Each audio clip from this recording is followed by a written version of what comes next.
আদিল আরও মাথা ঝুঁকালো, অগ্রসর হলো কম্পিত ওই অধর পানে, মিলিত করলো অধর যুগলদয়, কোমল স্পর্শে আলোড়নে সৃষ্টি করলো অব্যক্ত মধুর অনুভূতি বর্ষণ। এক হাত নূরের চুলের মাঝে আর অন্য হাতে বিচরণ চলছে কোমরে। এহেন প্রতিক্রিয়ায় নূর তো বেসামাল, শক্তিহীন হচ্ছে তার সকল ইন্দ্রিয়। শিহরণে পা গুটিয়ে আরো দলা হয়ে গেল, নিজেকে সামলাতে দুই হাতে আঁকড়ে ধরল আদিলের কাঁধের টি শার্টের অংশ। আদিলের স্পর্শ গভীরতর হচ্ছে, ফলে থরথর করে কম্পনে জ্ঞান হারাবে বুঝি নূর। নিঃশ্বাস আটকে আসছে তার, নূর যে আর পারছে না। আদিল তাকে কোথায় ভাসিয়ে নিয়ে যাচ্ছে, আদিল যে থামছেই না। আদিলের আলিঙ্গন আরো নিবিড় থেকে নিবিড় হচ্ছে। এক পর্যায়ে নূরও নিজেকে আর আটকে রাখতে পারল না। আদিলের প্রতিক্রিয়ায় তাল মিলালো নিজেও। একপাক্ষিক ক্রিয়া এবার দ্বিপাক্ষিকভাবে সংঘটিত হলো। আদিলের হাতে বিচরণ আরও অবাধ্য হচ্ছে। এই ক্রিয়া প্রতিক্রিয়া চলতে চলতে এক পর্যায়ে নূরের নিঃশ্বাস বন্ধ হয়ে আসলো যেন। আদিল ইতি ঘটালো তখন, অধযুগল আলাদা করল, কপালে কপাল ঠেকিয়ে হাঁপাতে লাগলো দুজনেই। খানিক পর ধাতস্থ হলো দুজনেই। আদিল তখন নেশাক্ত কণ্ঠে বলল নূরকে, অনেক কষ্টে নিজেকে আটকালাম অ্যাঞ্জেল, আমি আমাদের সেই মধুর সময় অনেক স্পেশাল করতে চাই, এভাবে না। তাই আজকের জন্য রেহাই দিলাম তোমাকে। নূর দ্রুত ঝট করে মুখ লুকালো আদিলের বুকের মাঝে, লাজুক হাসি তার মুখে। আদিল শব্দ করে হেসে নূরকে জড়িয়ে নিল বুকের মাঝে। তারপর দুষ্টু সুরে বলল আদিল, আজকে তো বেঁচে গেলে, তবে নিজেকে তৈরি করো সোনা পাখি, খুব জলদি ধ্বংসযজ্ঞ সইতে হবে তোমাকে। নূর তো আদিলের বুকে কিলি মেরে লাজুক সুরে তখন বলল, অসভ্য। শরীর কাঁপিয়ে হাঁটতে লাগলো আদিল। তখনই আবির কোথা থেকে এসে বলল, ছি ছি ছি, এটা কি দেখলাম?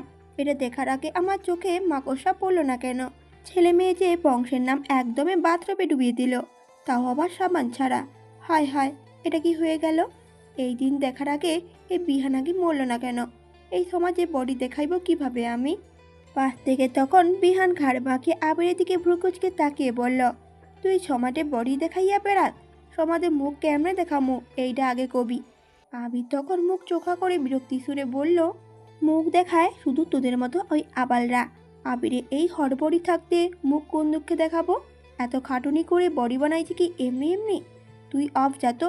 এখানে পোলা মাইয়া চুরি করে দেখা করে বংশে এলাহি লাইট নিভিয়ে দিচ্ছে, আর তুই পড়িয়াছিস শরীরে অঙ্গ প্রত্যঙ্গ নিয়ে। বিহান তখন বলে উঠল, কথা তো একেরে হাঁচাই কইছস। আদি এইটা একেরে ঠিক করে নাইকা। আমাকে কথা অমান্য কইরা এমনি চুরি কইয়া দেখা কইবা আইছা দিলে আমাদের সবাইকে চোর দিছস। নূর বোধ হয় আজকের মতো লজ্জাজনক পরিস্থিতিতে জীবনেও পড়েনি। লজ্জায় মাটি খুঁড়ে ভিতরে ঢুকে যেতে পারলে সে বাঁচে। রাতে আদিলের সাথে এখানেই ঘুমিয়ে পড়েছিল নূর। আদিল নূরকে জড়িয়ে নিয়ে গাছের সাথে হেলান দিয়ে ঘুমিয়ে যায় দুজনেই। এভাবেই সকাল পর্যন্ত থাকে তারা। ঘুম ভাঙে ওদের হইচয়ে। আর যখনই নূর চোখ খুলে তখন মুখের ওপর ঝুঁকে দেখা কয়েক জোড়া চোখ ফুটবল আকার করে গেড়েছিল ওদের ওপর। হকচকে ওঠে সোজা হয়ে বসে নূর। আর তখন থেকে আবিরের মহান উক্তিগুলো শুরু হয়। লজ্জায় মরিমরি হয়ে যায় নূর, না পারছে এখানে বসে থাকতে, আর না পারছে কারোর দিকে তাকাতে। কিন্তু বিপরীতে আদিল একেবারে ভাবলেহীন, বরং তাকে দেখে মনে হচ্ছে সে চরম বিরক্ত এদের উপস্থিতিতে। পারলে তাদের এই মুহূর্তে বিরক্ত করার অপরাধে এই সবগুলোকে নাম না জানা কোনো গ্রন্থে ছুঁড়ে মারে, না হয় কোনো মিসাইল দিয়ে ব্লাস্ট করে দেয় সবগুলোকে। সকাল সকালই এসব সিক্রেট করে ওর মাজাটাই গরম করে দিয়েছে। আবিরের বিলাপ তখনও চলছে, হায় হায় করেই যাচ্ছে সে। গ্রামের মহিলাদের মতো মাটিতে হাত আছড়ে চুড়ি ভাঙাটাই বাদ আছে শুধু। এই পর্যায়ে ঠাস করে উঠে দাঁড়ালো আদিল। হাটের হাতা গোটাতে গোটাতে চোখ মুখ শক্ত করে এগিয়ে আসতে লাগলো আবিরের দিকে। অবস্থা বিপরীতমুখী হতে দেখে আবিরের প্রতিক্রিয়া তৎক্ষণাৎ পরিবর্তন হতে সময় লাগলো না। সে ভীতিগ্রস্ত পর্যায়ে ধীরে ধীরে পেছাতে লাগলো। আদিল তীক্ষ্ণ কণ্ঠে তখন বলল, কি হলো, পিছাচ্ছিস কেন? কি বলেছিলি সামনে দাঁড়িয়ে ভালো করে বল, ওখান থেকে শুনতে পাচ্ছিলাম না। আবি তখন ফিচেল হেসে বলল, আরে আরে, আমি আবার কি বলেছিলাম? আমি তো মাসুম ভোলা ভালা। বেচারা এখনো পর্যন্ত তার এই দুনিয়ায় পয়দা হওয়ার কারণটাই জানতে পারলো না, আর তুই বলছিস তোকে কিছু বলবো? এত দুঃসাহস এই অধমের! আবির পেছাতে পেছাতে এক পর্যায়ে বিহানের কাছে এসে দাঁড়ালো। ফট করে বিহানের হাত ধরে তাকে আদিলের সামনে এগিয়ে দিয়ে নিচে বিহানের পেছনে দাঁড়িয়ে বলে উঠল, আরে শব্দ এই বিহান বলেছিল, আমি কিছুই বলিনি, সত্যি বলছি। তোর চুলের কসম, তুই আমার ফুসফুসে বন্ধু। তোরে কিছু বলার আগে আমার জিহ্বা না ছিঁড়ে পড়ে। সত্যি বলছি, এই বিহান তোকে একটুও দেখতে পারে না, খালি তোর বদনাম করে। বিহান তখন ধরপড়ানো কণ্ঠে বলল, এই হারা কস কি তুই এগুলো? আমি কখন কি করলাম? নিজে পাদ মাইরা আমার নাম দিতেছস? দুমুখো হালা, আমারে বড়িপাটা বানাইয়া দিতেছস, তাই না? আমার পোলাডারে কি তুই বাপ ছাড়া করতে চাস? আদিত তখন চোয়াল চিবিয়ে বলল দুজনকেই, মনে হচ্ছে তোদের দুজনের ওপর অনেকদিন মারনা পড়ে পড়ে জং ধরে গেছে, আজ বোধ হয় জংটা ছাড়াতেই হবে। আবি বিহানের পিছন থেকেই পিছে সাহস দেখানো ভঙ্গিমায় বলে উঠল, দেখ আদি, এটা কিন্তু একদম ঠিক করছিস না তুই। এটা কিন্তু ক্ষমতার অপব্যবহার হচ্ছে। একে তো নিষেধাজ্ঞা অমান্য করে বিরোধী পক্ষের সাথে গোপন মিটিং চলছে, আবার হাত মেলানো হচ্ছে। শুধু হাত মেলানো না, আরও অনেক অঙ্গ প্রত্যঙ্গ মেলানো হয়েছে। ছি ছি ছি, আমার তো মুখে বলতেও শরম লাগে কেমন করে। আর তুই উল্টো আমাদেরই হুমকি দিচ্ছিস। এটা তো পুরোই নিয়ম লঙ্ঘন করা হচ্ছে। আমরা এর বিরুদ্ধে নিন্দা আর ঘোর আপত্তি জানাচ্ছি। কিরে বিহান, তুই কিছু ক? বিহানে তখন সহমত প্রকাশ করে বলল, হাচাই কইছস আদি, তুই এইটা ঠিক করছস না, দিলে চোট পাইলাম। আদিল তখন হালকা ঘাড় বাঁকিয়ে চোখ বুঝল খানিকের জন্য, হাতে কাঁধ খসল খানি, অতপর আচমকা চোখ খুলেই আবির আর বিহানের দিকে আক্রমণ করলো। অবস্থা বেগতিক দেখে তার টোল পটল তুলে ভো ধরতে লাগলো। পড়িমড়ি করে একজন আরেকজনের উপর দিয়ে গড়িয়ে পড়তে মরতে নিজেদের যান বাজাতে ব্যস্ত। আদ্র তাদের ধরার জন্য ছুটছে আর বলছে, দাঁড়া হারামির দল, পালাচ্ছিস কেন এখন তোরা? সুইমিং পুলে চারিদিকে সবগুলো দৌড়াচ্ছে, আর ওদের এই কাণ্ড দেখে হিয়া হেসে কুটি কুটি হচ্ছে। নুরও মুখ লুকিয়ে লাজুক হাসছে। আদিল আর নূরের বিয়েটা যেহেতু নতুন করে একেবারে প্রথম থেকে সব অনুষ্ঠান করতে চাই সবাই, তাই আজ প্রথমে মেয়ে দেখা প্রোগ্রাম করা হচ্ছে। যদিও এই মেয়ে দেখা কনসেপ্ট আদিলের কাছে একদম হাস্যকর লাগছে। নিজের বউকে আজ প্রথমবার দেখার মতো অ্যাক্টিং করতে হবে, কেমন পাগলাটে কাজ। আবির আদিলের রুমে এসে তাকে আয়নার সামনে দাঁড়িয়ে হাতে ঘড়ি পড়তে দেখে হতাশ কণ্ঠে বলল, কিরে তুই এখনো রেডি হসনি? আমরা যাব কখন? মেয়ে পক্ষ কি ভাববে? আমরা সময় মেনটেন করতে পারছি না। মনে রাখবি, first impression is the last impression. Adil তখন পিছে না ফিরেই বলল, আবির, এসব বাচ্চামো না করলে কি হয় না? এগুলো একটু বেশি বেশি হচ্ছে না? মানে এখন এই মেয়ে দেখা থেকে ড্রামার কোনো মানে হয়? সোজা বিয়েটা করে ফেললেই তো হয়ে যায়। এসবের কি দরকার? আবির তখন অবাক কণ্ঠে বলল, দরকার নেই মানে? কি বলছিস তুই? আরে প্রোটোকল অনুসরণ করেই কাজ করতে হবে, তাই না?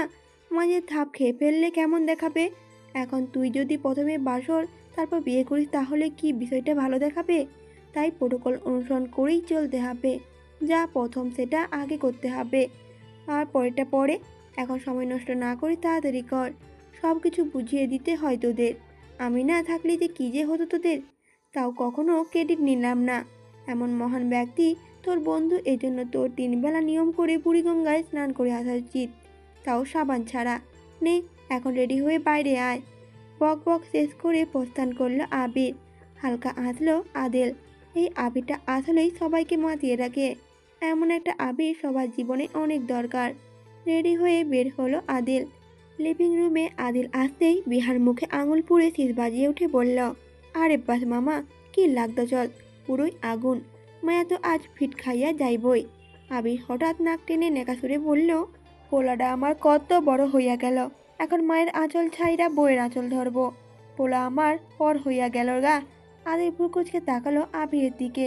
তা দেখে আবির আবারও স্বাভাবিক মুডে এসে বলল, আরে ইয়ার, আমি অ্যাক্টিং ডায়লগগুলো বললাম, মায়েরা এসব বলে। মুচকি হাসলো আদিল। মায়ের কথা সত্যি আজ অনেক মনে পড়ছে তার। আজ তার মা বাবা থাকলে কত আনন্দটাই না হতো। তার জীবনে সত্যি কমতি থাকতো না আর। তারা সবাই বাইরে এলো। পুল সাইডে মেয়ে দেখা প্রোগ্রাম সেট করা হয়েছে। মূলত ওটাই মেয়ে পক্ষের এরিয়া। আবির বিহান হলো ছেলে পক্ষ, আর হিয়া নূরের পাশে মেয়ে পক্ষ।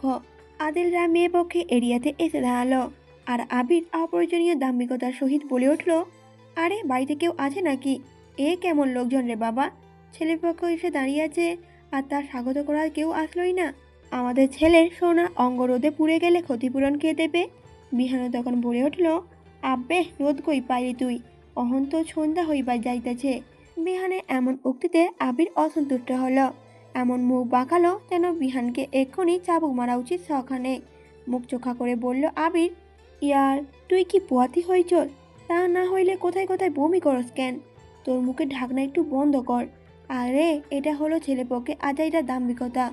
এটা দেখানো ফরজ, না হলে ছেলেপক্ষের প্রভাব কমে যাবে। দেখোস না আমি কেমন গম্ভীরভাবে দাঁড়িয়েছি, তুইও কর, কারণ আমরা ছেলেপক্ষ। আমাদের আরও কিছু থাকুক না থাকুক, আজাইরা অহংকার থাকা ভেরি ইম্পর্ট্যান্ট। এসব সব কিছুই কি আমাকে বুঝিয়ে দিতে হবে তোদের?